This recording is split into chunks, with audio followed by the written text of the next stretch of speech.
신약성경 누가복음 5장 1절로 11절 5장 1절로 11절 함께 한 목소리로 5장 1절로 11절 다 같이 하십니다. 다 같이 우리 방송으로 듣고 계신 분들도 함께 5장 1절로 11절 함께 봅니다. 시작. 무리가 몰려와서 하나님의 말씀을 들을새 예수는 게네사렛 호숫가에 서서 호숫가에 배 두 척이 있는 것을 보시니 어부들은 배에서 나와서 그물을 씻는지라. 예수께서 한 배에 오르시니 그 배는 시몬의 배라.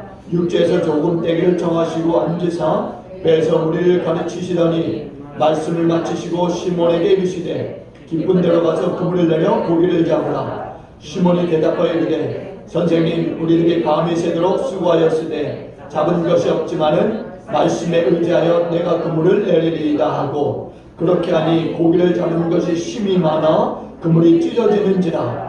이에 다른 배에 있는 동무들에게 손짓하여 와서 도와달라 하니 그들이 와서 두 배의 채움에 잠기게 되었더라. 시몬 베드로가 이를 보고 예수의 무릎 아래에 엎드려 이르되 주여 나를 떠나소서 나는 죄인이로소이다 하니 이는 자기 및 자기와 함께 있는 모든 사람이 고기 잡힌 것으로 말미암아 놀라고 세베대의 아들로서 시몬의 동업자인 야고보와 요한도 놀랐습니다.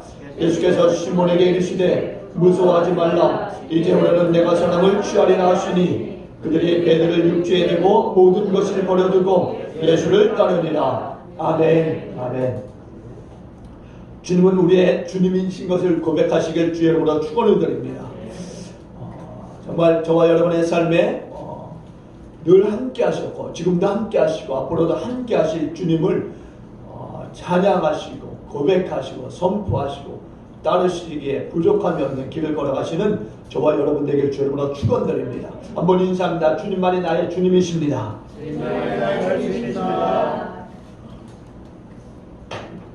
우리가 삶을 살아가면서 만남이라고 하는 것을 굉장히 소중하게 생각합니다. 만남이라고 하는 것을 연구했던 이 마틴 부보라고 하는 사람이요 이런 이야기예요. 인생에는 세 종류의 그 만남이 있는데 하나는 나와의 만남이고 다른 하나는 너와의 만남이고 또 다른 하나는 그것과의 만남이다 이렇게 이야기합니다. 먼저 내가 누구인가가 너무나 중요하다는 것을 우리에게 말씀하는 거예요. 사람은 항상 상대적입니다. 서울 사람과 안양 사람을 놓고 볼 때 저는 안양 사람이에요. 그런데 일본 사람과 한국 사람을 놓고 볼 때는 나는 한국 사람입니다. 또 서양 사람과 동양 사람을 놓고 볼 때 나는 동양 사람이에요. 이처럼 상대가 누구냐에 따라서 나에 대한 의식이 달라진다는 겁니다. 여러분은 그리스도인으로서 자신이 누구인지를 반드시 잘 알아야만 돼요. 다시 말씀드리면 나와의 바른 만남을 가지고 있어야 된다는 겁니다. 내가 누구인가?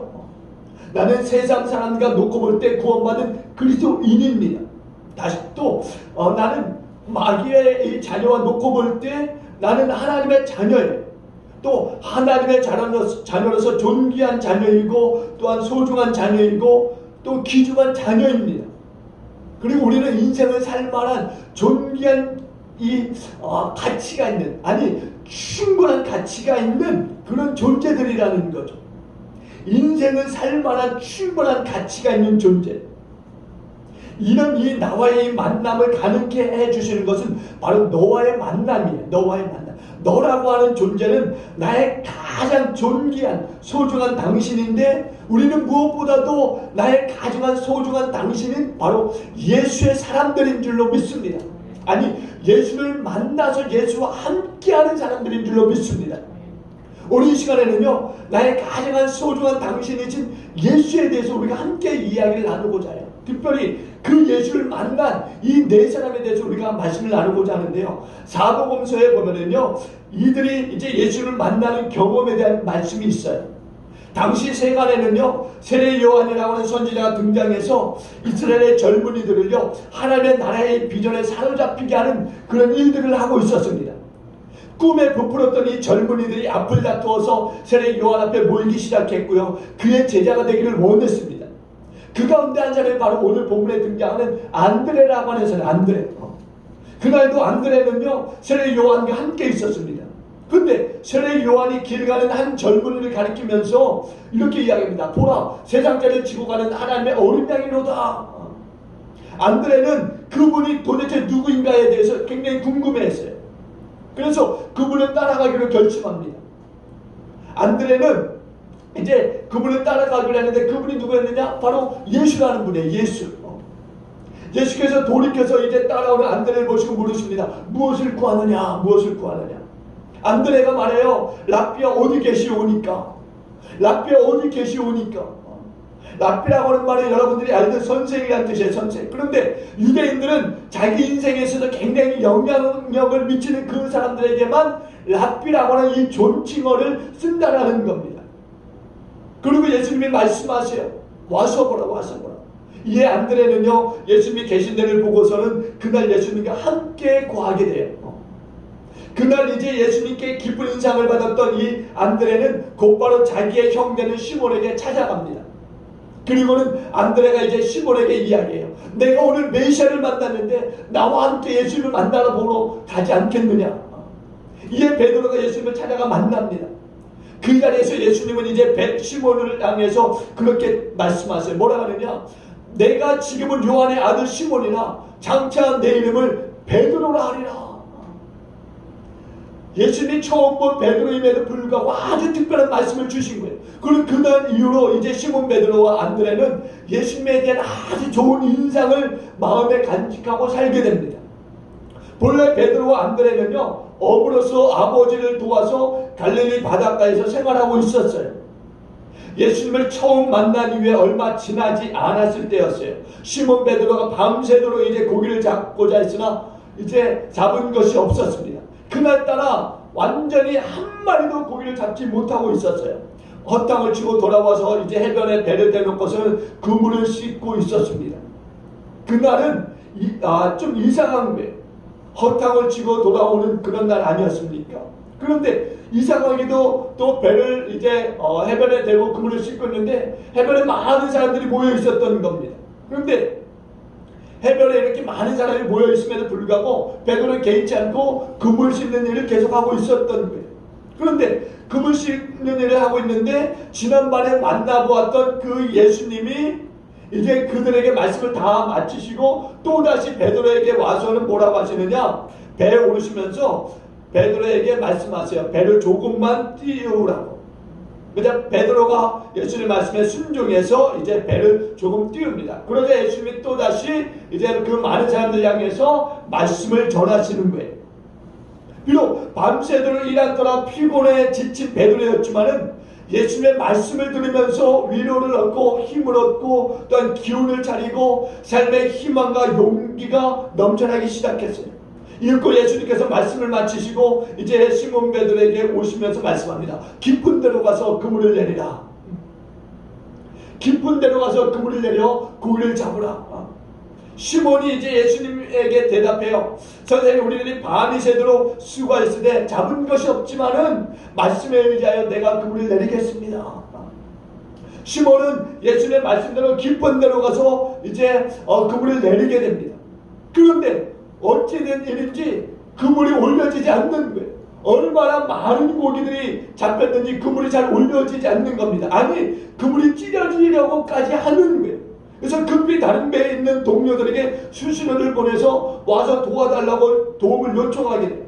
그러자 그들이 와서 이제 두 배에 채우자 배가 잠길 정도가 되었어요. 두 배에 가득한 이제 고기들이 잡고 그 배는 너무나 많은 고기들로 인해서 가라앉을 정도가 되었다는 겁니다. 베드로는 이 놀라운 경험에 크게 충격을 받았어요.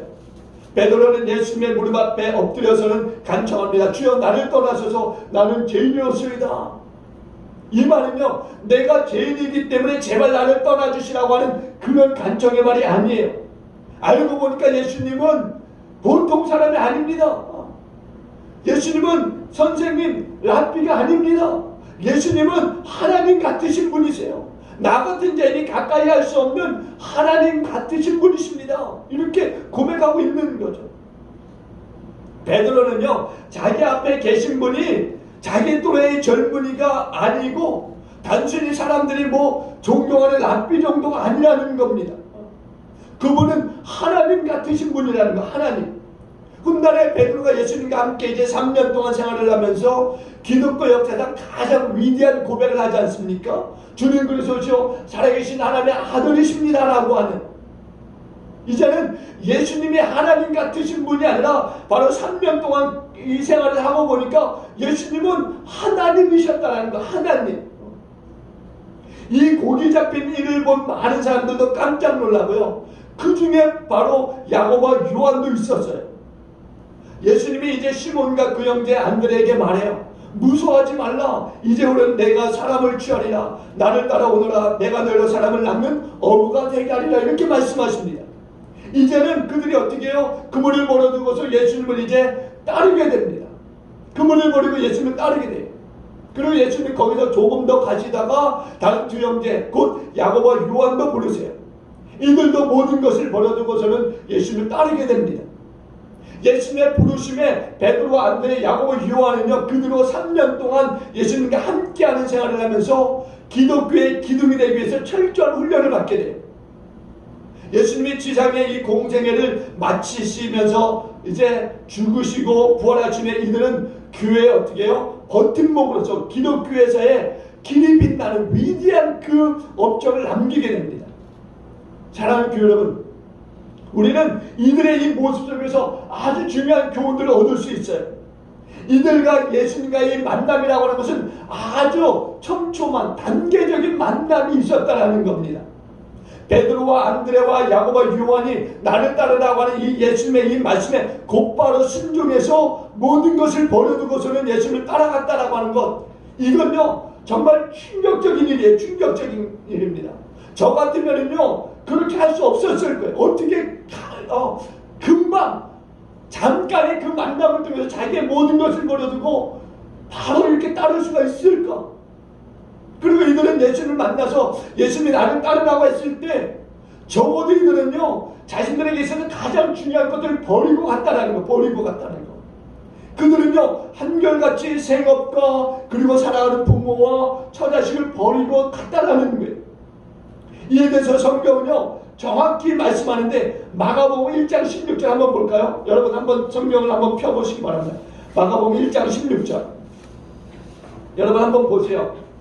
신약성경 마가복음 1장 16절 1장 16절 53쪽 마가복음 1장 16절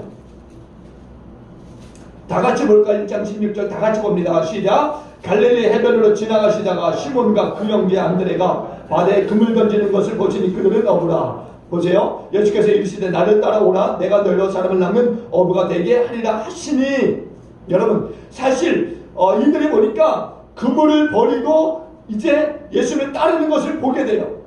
그렇지 않습니까? 그물을 던지고 그들은 이제 예수를 따르는 그런 모습을 우리가 보게 되는 거예요. 18절도 보세요. 18절 봅니다. 시작. 그 그물을 버려두고 따르니라. 그들이 그물을 던지고 그물을 버리고 예수를 따르는 그런 모습을 우리가 볼 수 있는 거예요. 또 1장 19절에 보니까 1장 19절 봅니다. 시작. 조금 더 가시다가 세베대의 아들 야고보와 그 형제 요한을 보시니 그들도 배에 있어 그물을 깁는데 20절 다 같이 봅니다. 시작. 곧 부르시니 그 아버지 세베대를 품꾼들과 함께 배에 버려두고 예수를 따라가니라. 그 아버지 세베대와 품꾼들과 함께 배에 버려두고 같이 떠나는 것을 보게 돼요. 당시에는요 오늘날과 같지는 않았어요. 오늘날은 이제 한 집안의 형제들도 다 각각 이제 직업을 가지고 있지만은 이 당시에는요 온 가족이 한 생업으로서 한 업종에 종사하고 있었다라는 거예요. 베드로와 안드레가 그물을 버렸다라고 하는 것은요 생업을 포기했다라는 거예요. 게다가 야고보와 요한은요 그 아버지마저도 버리고 함께 떠나는 것을 보게 돼요. 그들이 이렇게 생업을 버렸다고 하는 것은요 정말 큰 충격이 아닐 수 없습니다. 게다가 그 아버지마저 버려두고 예수님을 따랐다라고 하는 이 말씀 앞에요 정말 저는 한없이 부족하고 초라하는 그런 기분마저 들 수밖에 없어요. 과연 이것이 신앙인의 길이고 목회자의 길이고 하나님의 종들의 길이고 또 하나님을 따르는 자들의 길인가? 심지어 어떤 분들은 그렇게까지 이야기해요. 예수를 따르려면은 우리도 이처럼 다 버리고 예수를 따라야 될 것 아니냐? 이렇게 이야기하는 분들도 있어요. 정말 이 말씀만 놓고 보면은요 심각하게 고민하지 않을 수 없다라는 겁니다. 근데 우리가 이 말씀을 보면은요 성령께서 이렇게 조명하시지 않고 우리에게 뭔가 희망적인 그런 말씀으로서 이끌어 주신다는 거예요. 사실 본문의 초점이라고 하는 것은요 예수님을 따르기 위해서 생업을 포기하느냐 마느냐의 것이 아님을 우리에게 말씀하고 있는 것을 우리는 알아야 돼요. 사실 본문은 가치의 중요성에 대해서 말씀하고 있는 가치의 중요성, 가치의 문제를 다루고 있다는 가치의 문제.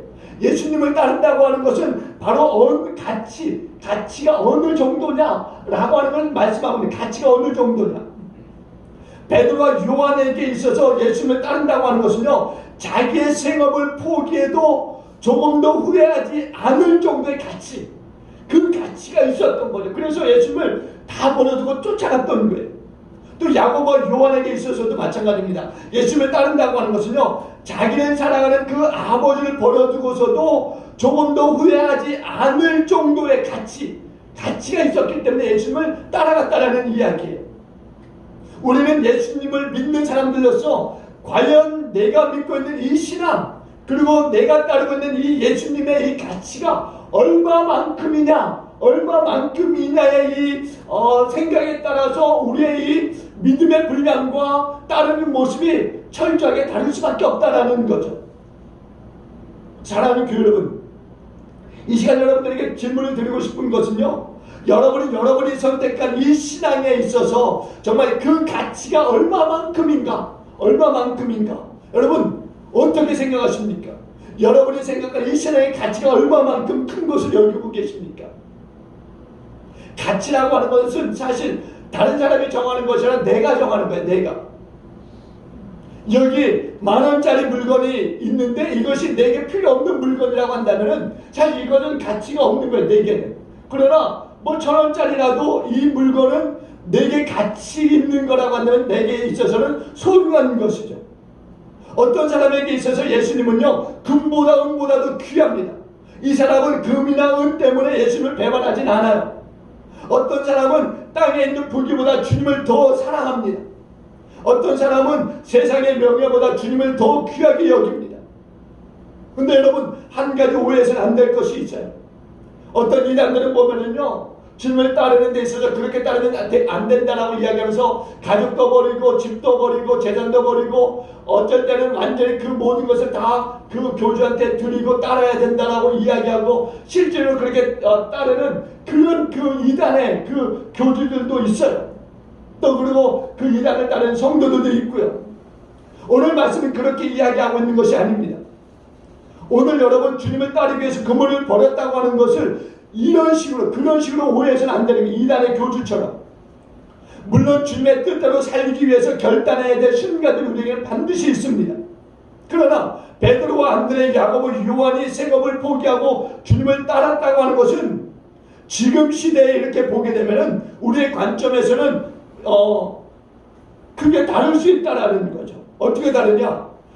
베드로와 야고보와 또 안드레와 이 요한은요, 단순히 직업을 버린 것이 아니에요. 사실은 그는요, 보다 중요한 것을 잡으려고 덜 중요한 것을 놓아놓고 갖다는 거죠. 놓아놓고.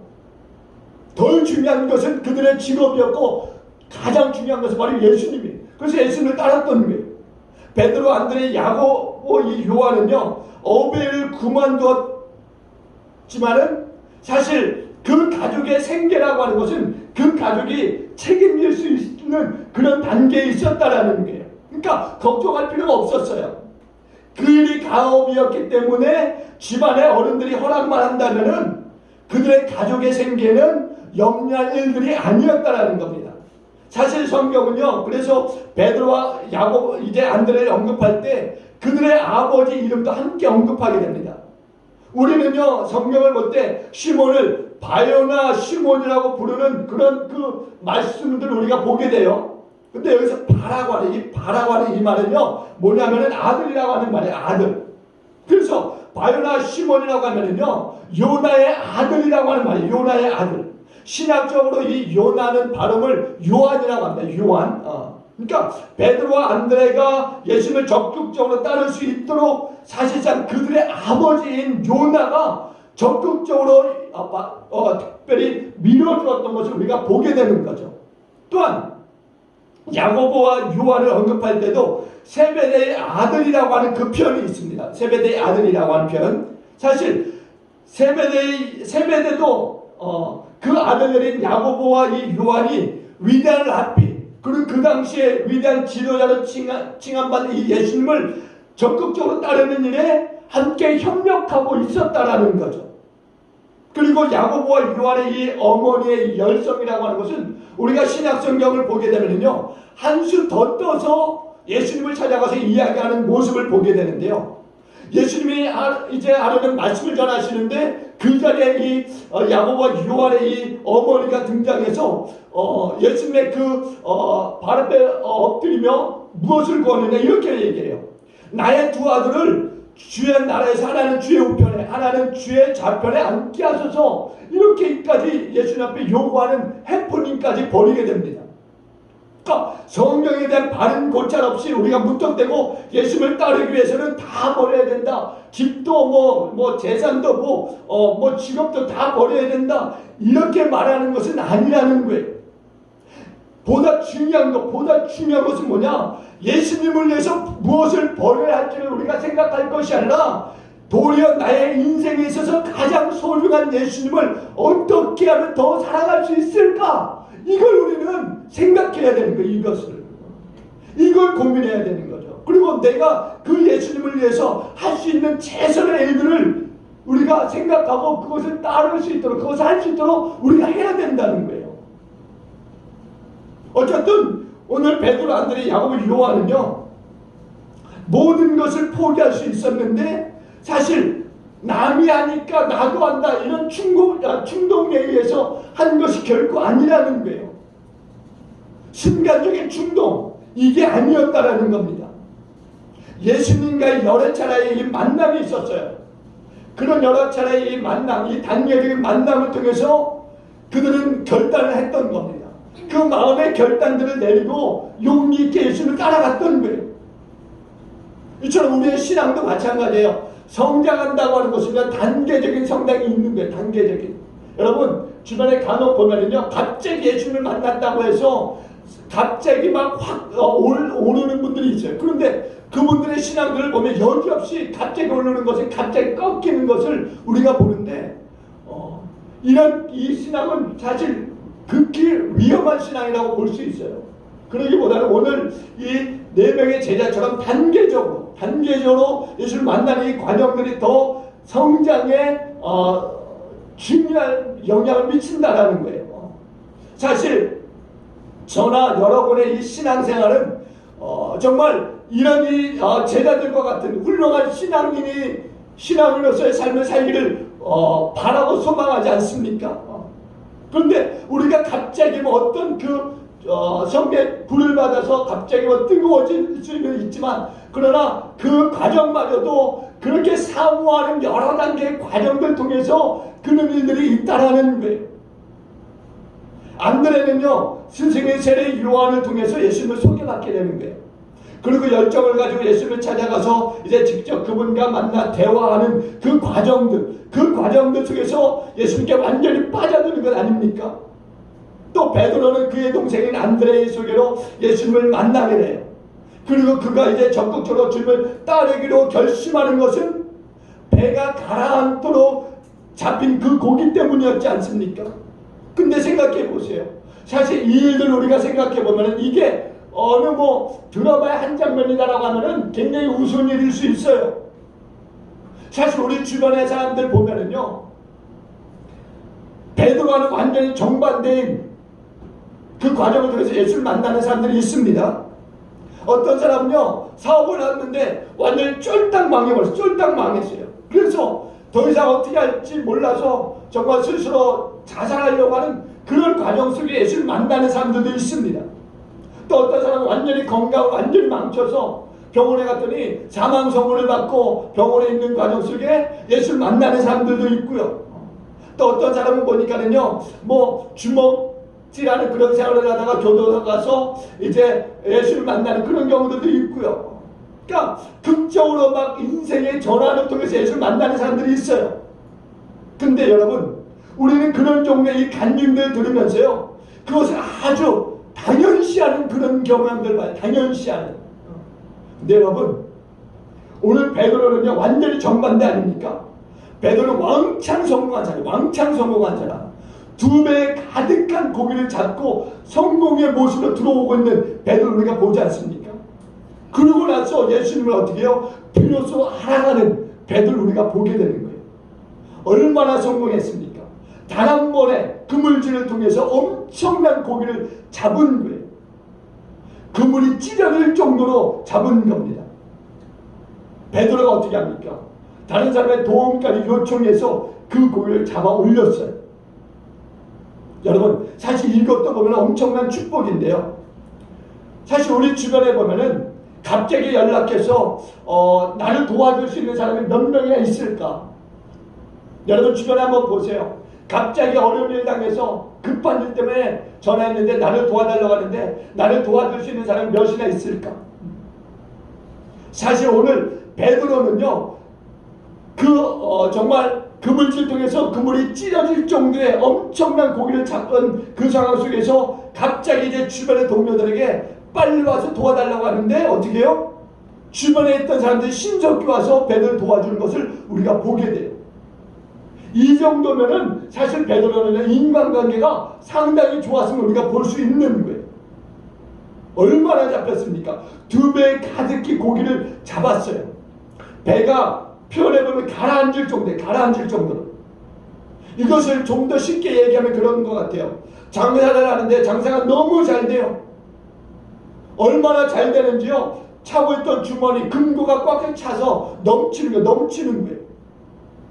또 물질이 얼마나 많이 들어왔는지 정말 이런 다락에 숨겨놨는데 그것이 내려앉을 정도로 많은 그런 물질이 채워지는 거예요. 그러니까 여러분, 이런 정도의 이 성공을 가져다주는 그런 분이 누구였느냐? 바로 예수님이었어요. 예수님. 그리고 이런 예수님 앞에 무릎을 꿇고 베드로가 하는 고백이 뭐였느냐? 주여, 나를 떠나셔서 나는 죄인이로소이다. 그리고 모든 것을 포기하고 주님을 따랐던 거예요. 여러분, 굉장히 멋진 베드로의 모습 아닙니까? 여러분 생각해 보세요. 꼭 망해야만 예수님을 만날 수 있다라고 생각하는 분들이 있습니까? 어느 날 여러분 앞에요, 엄청난 성공이 찾아올 거예요.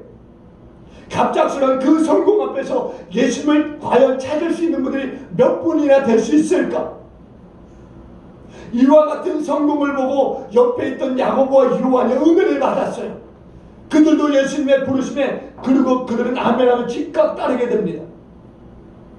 하나님은 이처럼 단계별로 우리에게 역사해 주세요. 하나님은 전혀 다른 형태로 여러분들 분명하게 만나 주실 겁니다. 여러분의 인생에 있어서 여러분의 인생에서 분명히 예수님을 찾아오세요. 그런데 다각기 다른 모양으로 찾아오실 거라는 거죠. 여러분, 그러한 때 예수님을 만나는 그때, 여러분을 찾아오는 그때, 여러분들이 마음의 문을 활짝 열고 주님을 맞이하는 복된 그리스도인들 되게 주님으로 축원을 드립니다. 제가 분명히 말씀드릴 수 있는 것은요, 예수님은 여러 가지 이 방법들을 동원해서 여러분의 인생에 다가오실 거라는 거예요. 그러한 때 겸손히 여러분의 그 인생에 그 다가오는 예수님을 놓치지 마시고 여러분들 반드시 예수님을 경험하시는 그런 저와 여러분이 되길 주님으로 축원을 드립니다. 하나님은 살아계시기 때문에요, 우리를 직접적으로 만나주시는 분이세요. 모세가 하나님을 만나지 않았습니까? 우리가 신앙의 인물들 볼 때 그들이 하나님을 만났고 그들이 예수를 만났고 그들이 성령을 경험하고 또 성령을 체험하는 그런 모습을 우리가 보지 않습니까? 하나님과의 이런 위대한 만남을 가지지 않고서는요, 저와 여러분들은 여전히 그물질하는, 밤새도록 수고하지만 잡은 것이 없어 지쳐버리는 그런 인생을 살 수밖에 없는 거예요. 그러므로 여러분, 주를 만나는 축복이 저와 여러분의 삶에 있기를 주님으로 축원을 드립니다. 그래야 여러분들이 예배에 와서 말씀을 들을 때에도 그 말씀이 이해가 되고 그 말씀이 여러분에게 생명이 되고 그 말씀이 여러분에게 떡이 되는 거예요. 여러분, 이제 신앙생활에 정말 여러분의 삶에 주님을 만남으로 인한 정말 재미와 기쁨과 즐거움이 넘칠 수 있길 바랍니다. 베드로와 안드레와 야고보와 요한이 그랬던 것처럼 여러분의 삶에서도 주 나의 당신이여라고 하는 그 고백, 그 고백이 흘러넘치는 그런 삶이 되어 주시기를 주님으로 간절히 축원을 드리겠습니다. 기도하십니다. 좋으신 하나님, 주님이 우리를 만나 주시고 주님 우리의 삶에 함께 동행하심을 감사합니다. 하나님, 혹시 이 시간 주님을 떠나보내고 잠시 방황하는 인생이 있습니까? 주여 찾아와 주시어서 다시 나를 만나 주시고 내 인생의 주인이 되어 주시어서 나를 이끌어 주시옵소서. 주님, 내가 주님 앞에 전적으로 맡겨지기를 원합니다. 주여 나를 붙들어 주시옵소서. 더 이상 방황하는 인생으로 살지 않게 해주시고 나를 붙들어서 인도하여 주심으로 오직 나의 주 나의 예수님이라 고백하시는 우리의 삶이 되도록 축복하여 주시옵소서. 방송으로 듣고 있는 우리 모든 성도들도 주님 반드시 예수를 만나 예수님과 함께하는 기쁨의 신앙생활을 할 수 있도록 주님 축복하여 주시옵소서. 주 예수 나의 당신이여, 오직 나에게는, 우리에게는, 우리 모든 공동체에게는 주님밖에 없습니다. 우리 일어나 기도 예배를 마치도록 하겠습니다.